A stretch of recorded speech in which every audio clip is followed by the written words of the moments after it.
Compreensão.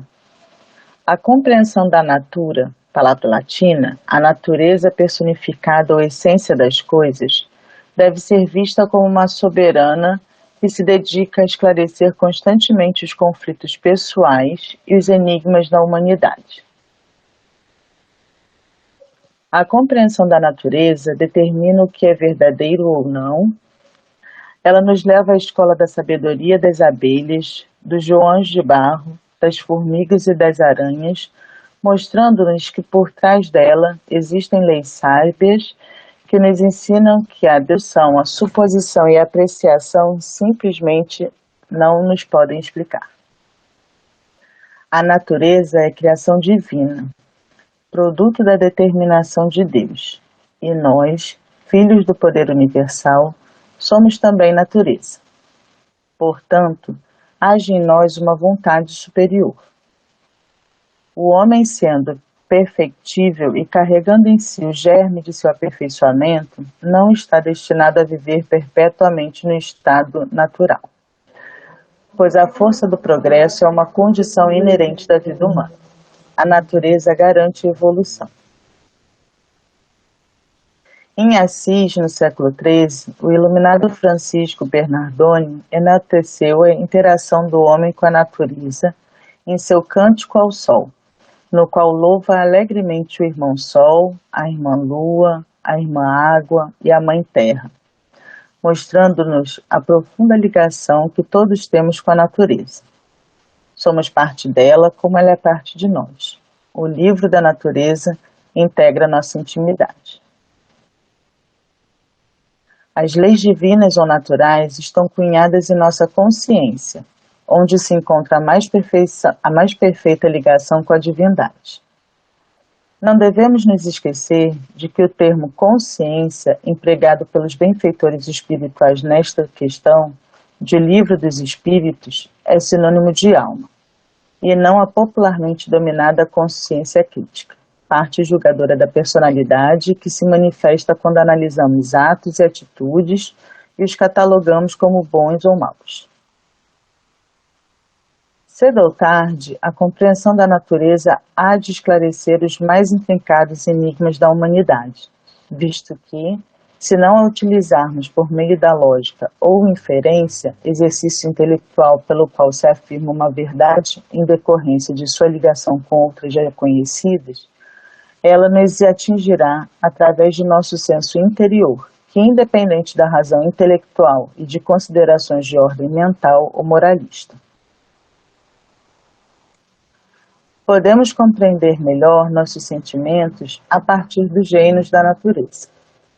Os animais têm emoções, medo, raiva, alegria, ciúme, afeição, manifestadas pelas mais diversas expressões. Se examinarmos atentamente essas expressões do ponto de vista de suas funções a serviço de impulsos e de necessidades no processo de adaptação dos indivíduos ao meio ambiente, veremos que algumas são resquícios herdados dos ancestrais pré-hominídeos comuns a toda criatura humana. Muitos de nossos comportamentos são inatos e não aprendidos, já que se repetem em todos os seres humanos, nas mais diferentes regiões, épocas e culturas. A compreensão da natureza é uma reixa de luz no lago de trevas da visão humana. Se observarmos os aspectos biológicos e psicológicos das expressões dos animais diante das diversas situações, fome, perigo, prazer, ameaça, eles nos servirão de inspiração para compreendermos o porquê de nossos atos e atitudes.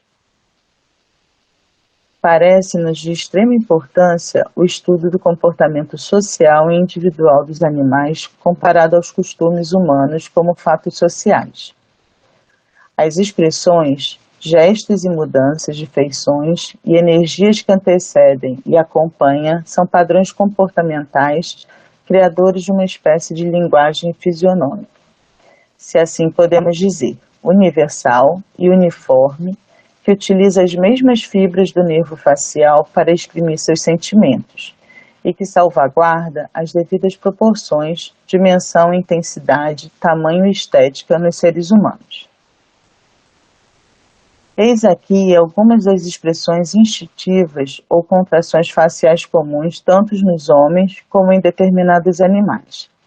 A elevação da sobrancelha na indignação, a postura ereta e aprumada diante do desafio do ataque, os punhos cerrados na raiva, o arregalar dos olhos na surpresa, o enrubescer na vergonha, a contração entre as sobrancelhas na concentração, a saliência dos lábios superiores e o nariz empinado na indiferença, as sobrancelhas apertadas e a boca firmemente fechada na obstinação, o repuxar dos lábios e uma súbita expiração no nojo, o brilho nos olhos na satisfação, elevação da sobrancelha e os cantos da boca caídos na tristeza, e outras tantas mais.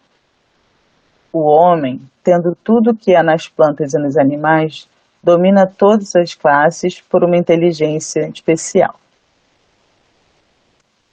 Peraí que eu ando muito.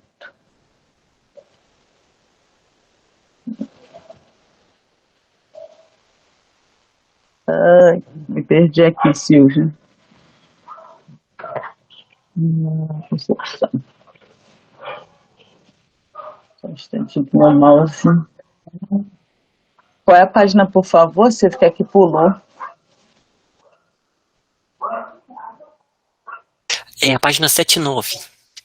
Ah, obrigada. Vou dar uma pulada aqui.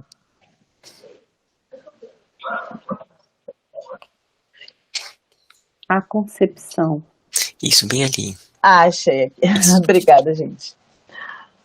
A concepção de vida isolada que muitos de nós cultivamos na atualidade modela o homem, afando-lhe sua interligação com a naturalidade e promovendo a padronização neurótica da vida social e a manutenção do status quo.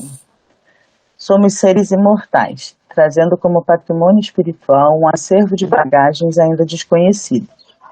Nossa singularidade tem raízes adquiridas na travessia pelas faixas naturais da existência. Se a cada dia conhecer mais as leis da natureza e souber que cada ser é algo nascituro, ou seja, aquele que deve nascer, e que mesmo antes de nascer, nele existe uma forma latente e potencial, o homem se tornará cada vez melhor, participando e vivendo socialmente sem se esquecer do princípio da naturalidade comum a todos os seres vivos.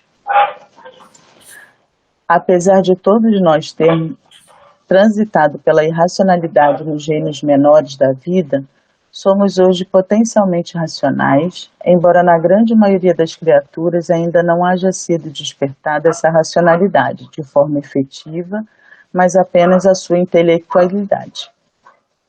A compreensão da natura, palavra latina, a natureza personificada ou essência das coisas, deve ser vista como uma soberana que se dedica a esclarecer constantemente os conflitos pessoais e os enigmas da humanidade. Questão 776. O estado natural e a lei natural são a mesma coisa? Não. O estado natural é o estado primitivo. A civilização é incompatível com o estado natural, enquanto que a lei natural contribui para o progresso da humanidade. Nota. O estado natural é a infância da humanidade e o ponto de partida do seu desenvolvimento intelectual e moral. O homem, sendo perfectível e carregando em si o germe de seu aperfeiçoamento, não está destinado a viver perpetuamente no estado natural, como não está destinado a viver perpetuamente na infância. O estado natural é transitório, e o homem liberta-se pelo progresso e pela civilização. A lei natural, ao contrário, rege a humanidade inteira, e o homem se aperfeiçoa à medida que compreende melhor e pratica melhor essa lei.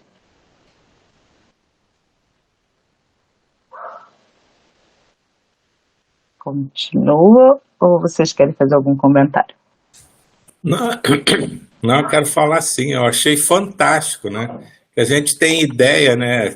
Ideia não, tem aquela mania de quando os animais fazem alguma coisa, olha, parece um ser humano, É o contrário, né? A gente que se esquece que nós também somos animais. E ele mostra que as mesmas coisas que a gente tem, todos os animais têm. Que a única diferença assim, é um princípio de inteligência, que eu colocaria entre muitas aspas, né? Essa inteligência maior do ser humano em relação a vários animais, de fato eu coloco entre muitas e muitas aspas, né? Porque eu não considero bem assim. E é uma coisa que essa ligação que ele faz da gente com a natureza, que é importantíssima para o nosso entendimento de si e do universo ao nosso redor, né? Tudo é natureza, tudo faz parte do mesmo mundo, assim. Então, quando ele coloca a gente como um elemento da natureza e busca até em Francisco, né, um pouco de subsídio, né, porque ele está falando, eu achei fantástico. Alguns pontos, à medida que eu fui lendo, também eu fui pensando em algumas histórias, em algumas observações, uma em relação até às próprias crianças, né, os bebês que ainda não têm uma comunicação falada, não sabem se expressar, mas a partir do momento que você presta atenção e se conecta com eles, como é que eles conseguem transmitir tantas informações pelas expressões faciais, pelas suas reações. E aí, num outro plano, a gente estava falando dessa questão dos animais da mesma forma, né? Tem um cachorro, e eu acho assim, muito curioso que tem horas que a gente fica assim, parece que está falando com a gente, e na verdade está falando com a gente, é a forma que eles têm de se expressar. E assim eu acho que é com tudo, né? Quando a gente observa os passarinhos, quando a gente vê as próprias árvores que parecem que estão ali estáticas, né? Mas tem toda uma rede de comunicação através de substâncias que são liberadas, através de fungos que permeiam aquele solo. Então, é uma complexidade muito grande. Eu acho bem bonito também ver que tem essa compreensão, né, que a gente faz parte da natureza e que temos essa inteligência, como o Silvio disse, entre aspas, eu concordo com você, Silvia, e seria muito importante que cada vez mais as pessoas tivessem consciência disso. E ele colocou a nossa compreensão quase que condicionada a esse entendimento que a gente deve ter de que a gente é parte da natureza, não é uma coisa diferente, a gente faz parte de toda essa natureza que nos envolve.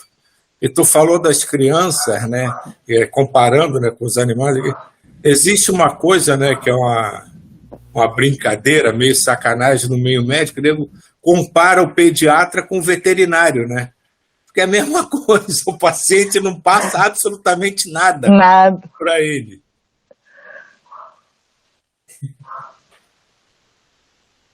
Mas é isso mesmo. E um ponto também, aliás, teve 2 pontos nesse texto que me chamaram a atenção. O primeiro, quando ele vai falando da compreensão, sobre a compreensão das leis. É uma parte no começo, ele vai mostrando como que é importante conhecer os vários tipos de leis universais, inclusive as formas como a sociedade se organiza, porque é uma forma de compreender a própria divindade, é uma linguagem, né? E nesse começo, eu me identifiquei muito por conta da física, né? Que a física é uma linguagem e é interessante porque muitos veem a linguagem de uma maneira muito, muito crua e muito racional.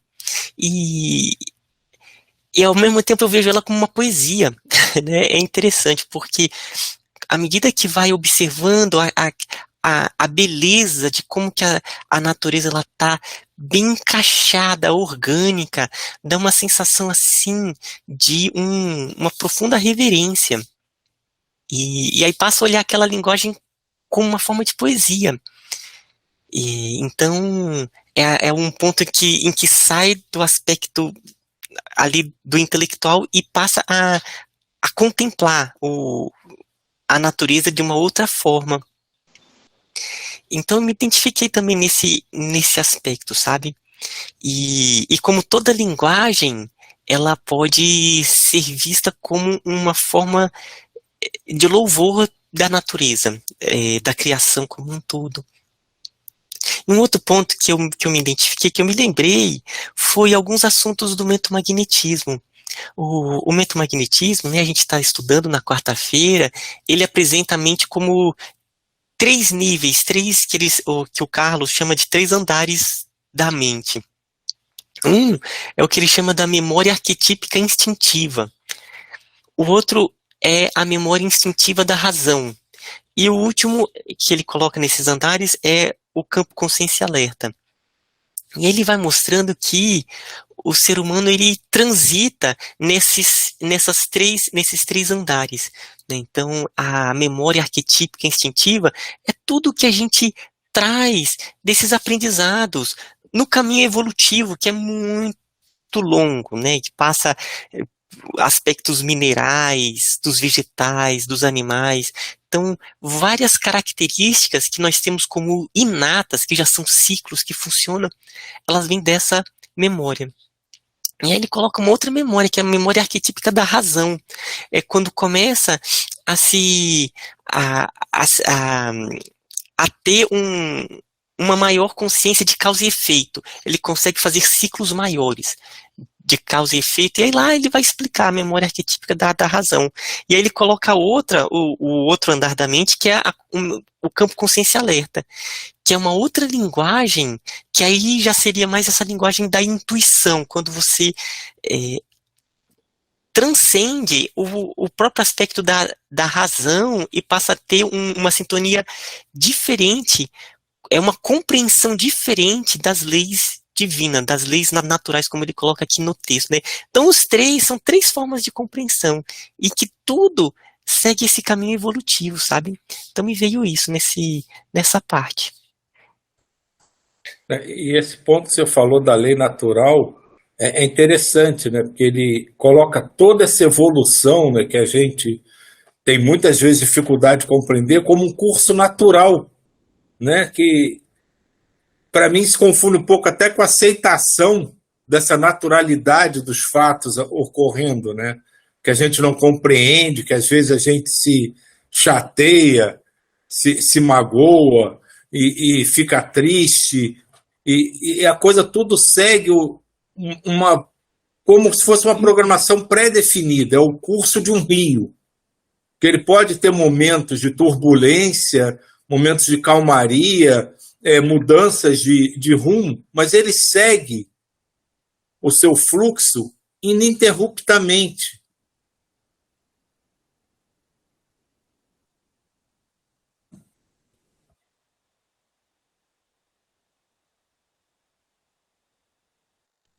E Neuza, teve uma hora que você ia falar, que você soltou até o microfone que ia falar? Não soltei não. Ah, não, achei que eu tinha visto aqui. Ismael, você falou... Oh, desculpa, Nilza. Não, é que eu acho muito bonito isso, porque eu sempre, falando agora dos filhos, né, das crianças, como a Elisa falou, sempre que fazia alguma pergunta, né, sobre qualquer situação assim, eu falava: a natureza é muito linda. Era a primeira frase para explicar, né, o desenvolvimento, o nascimento, todas as questões que a gente passa, assim.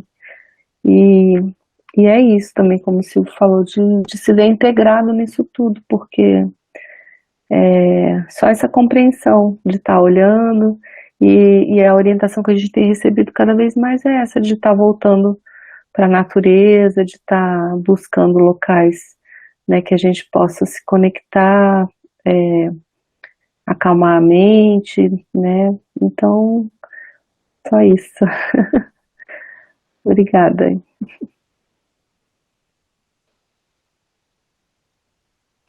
Ismael, você falou da física, que você enxerga a linguagem como poesia. Eu fiz faculdade de química e só que eu enxergava como verdadeiras obras de arte, porque estar no laboratório de química e ver as reações acontecendo, você tem toda a explicação científica por trás, mas quando você visualiza, gente, é muito incrível. Eu sempre ficava muito admirada, o pessoal me achava meio boboca nesse aspecto, porque é muito bonito mesmo de ver, sabe? Ver um cristal se formando e como ele vai se formar dependendo da forma como você induz essa formação. E aí isso eu via no laboratório, e quando você vai para a natureza, você também consegue observar essas coisas que, assim, tem cada obra de arte que seria impensável, acho que para uma pessoa. Quando eu fui para Bonito, tem um lugar que é chamado Buraco das Araras, que é uma caverna que afundou e as araras fazem ninhos ali nas encostas. E tem uma hora que elas saem todas e vão para uma determinada árvore. Você observa, cada arara, ela é um pouco diferente da outra. E aí você vê assim que é muito bonito o detalhe da coloração e as nuances da forma que elas são coloridas. Ai, difícil, cara. Não, nessas horas, assim, para mim é impossível não acreditar em uma força superior, porque não teria a criatividade de uma pessoa para fazer tal coisa. É muito impressionante.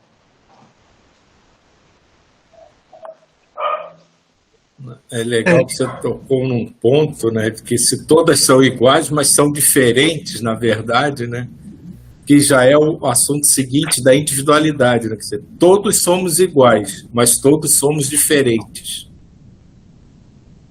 E quando ele fala aqui, né, rapidamente, ele bota uma ligeira diferença entre estado natural e lei natural e coloca a infância, né, no meio desse processo, né, e agora você parar aí pensar numa criança, você vê ali, nessa fase de evolução do pequeno ser humano, você consegue associar todas as mudanças, transformações do próprio universo. Você consegue fazer a analogia perfeitamente do desenvolvimento de um embrião que gerou um recém-nato e foi se desenvolvendo da total ignorância, né, também bem entre aspas, né, até a inteligência desenvolvida de um ser adulto. E isso é um universo. Então, por isso que sempre se diz que cada um de nós é o próprio universo. E a gente segue a mesma linha evolutiva, com as suas semelhanças, com as suas diferenças, com as suas individualidades, formando exatamente o todo. E o que nos torna mais semelhantes é a nossa incompreensão, né, de todo esse universo, né? A gente estamos todos juntos ali nesse distanciamento desse todo, assim, né? É onde estamos mais... Mas acho que isso aí é fruto da nossa incapacidade de compreensão. Quando a gente desenvolver essa compreensão que ele fala, essa diferença acho que se desfaz.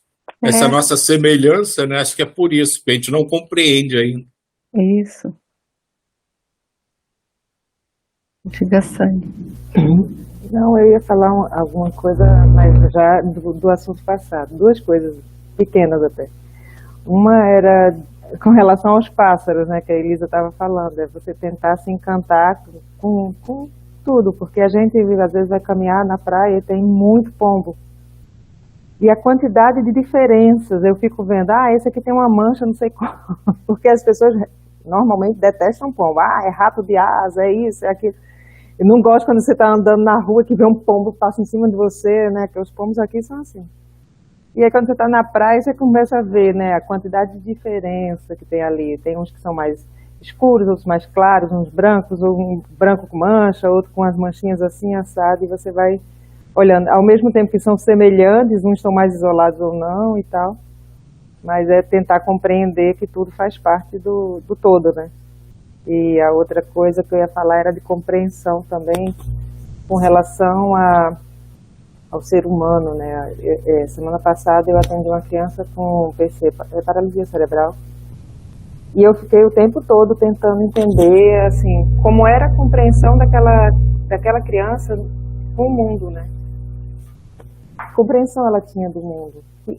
O que ela estava ali, aprisionada naquele corpo que não andava, que não falava, que mal enxergava, e que compreensão que ela tinha, né? E eu fiquei nesse pensamento o tempo todo, né? Como que eu podia fazer melhor, e a mãe num carinho, uma coisa assim tão bonita, né? Era isso também.